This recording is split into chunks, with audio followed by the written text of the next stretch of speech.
Maintenant, on va passer à la structure de base d'une.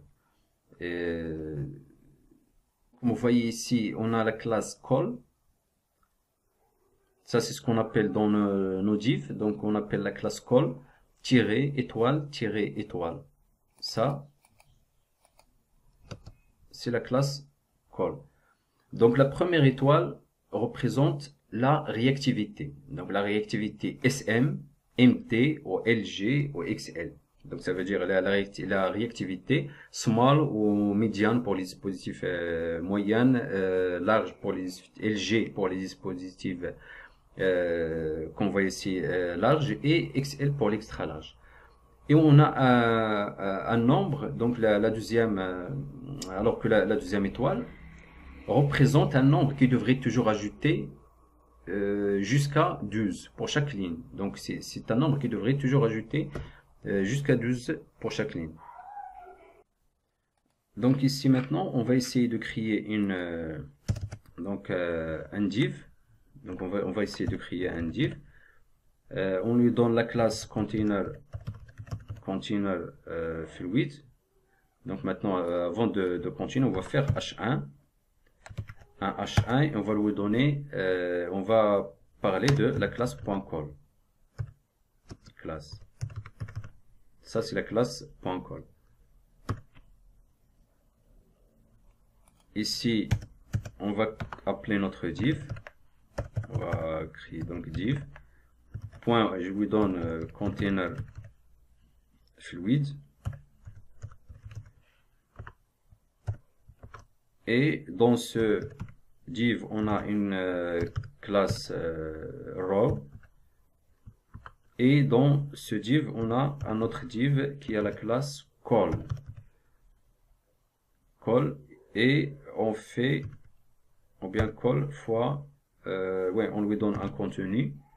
On lui donne, par exemple, call n, ou bien call dollar, fois 3 par exemple. On fait, voilà. Donc ici, comme vous voyez, on a notre classe, notre div. On va lui donner ici, voilà, on fait CTRL S. Donc on voit ici, on a appelé la classe call. Donc ici, quand on appelle juste la classe call comme ça, sur un certain nombre d'éléments. Donc ici, si on utilise cette classe sur un certain nombre d'éléments, donc Bootstrap reconnaîtra combien d'éléments il y a. Il va créer des colonnes qui ont le même largeur. Donc ici, comme vous voyez l'exemple ici, donc il va créer des colonnes avec les mêmes largeurs. Donc ici, il va donner, la première colonne, il va prendre 33,33%. Et le deuxième, pareil. Donc le 33,33%. Chacun, il va prendre 33,33% parce que nous, on n'a pas précisé, comme on a dit la dernière fois. Donc la première étoile, c'est la réactivité, c'est est-ce que c'est SM ou MT.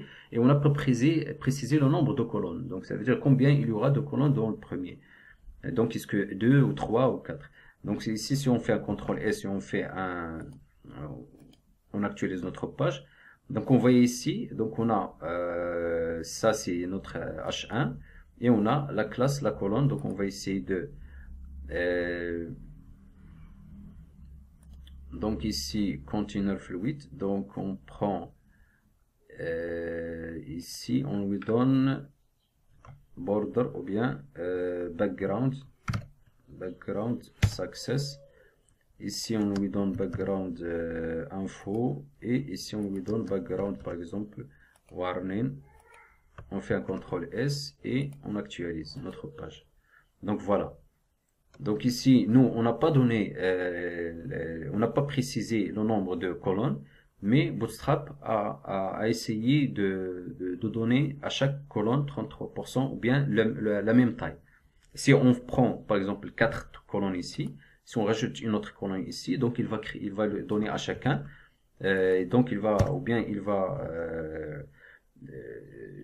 couper la largeur en 4. Donc, chaque colonne, il va prendre 25%. Donc, si on actualise ici, donc je fais un CTRL S et on actualise. Voilà. Donc, ici, on a, chaque colonne prend 25%. Donc, ici, si on fait, par exemple, dans le même, on va revenir à notre exemple. Donc ici, si on prend, par exemple, un autre, ou bien ici on a pris la ligne, on va prendre une autre ligne, div. On va prendre un div, par exemple ici un div. On lui donne la classe row. Et dans ce div, on crée un autre div. On lui donne la classe call tiré. On lui donne 4. On va préciser cette fois le nombre de colonnes. Et on lui donne dans lequel on lui donne le contenu, un texte ici tiré 4 et fois 3. Donc on voit ici, pareil, on lui donne pour que ça soit, quand on arrive à background warning, ici on lui donne background info. On fait un CTRL S. Qu'on voit ici, on a précisé la taille. Donc ici, 4 colonnes. Ici, on lui a donné 4 colonnes. Ici, on lui a donné 4 colonnes. Donc c'est le même, on va avoir le même résultat que dans ce cas-là. Parce qu'on a les mêmes. Donc si on actualise notre page, voilà. Donc on a notre colonne, ou bien la deuxième ligne. Donc il y a le même taille.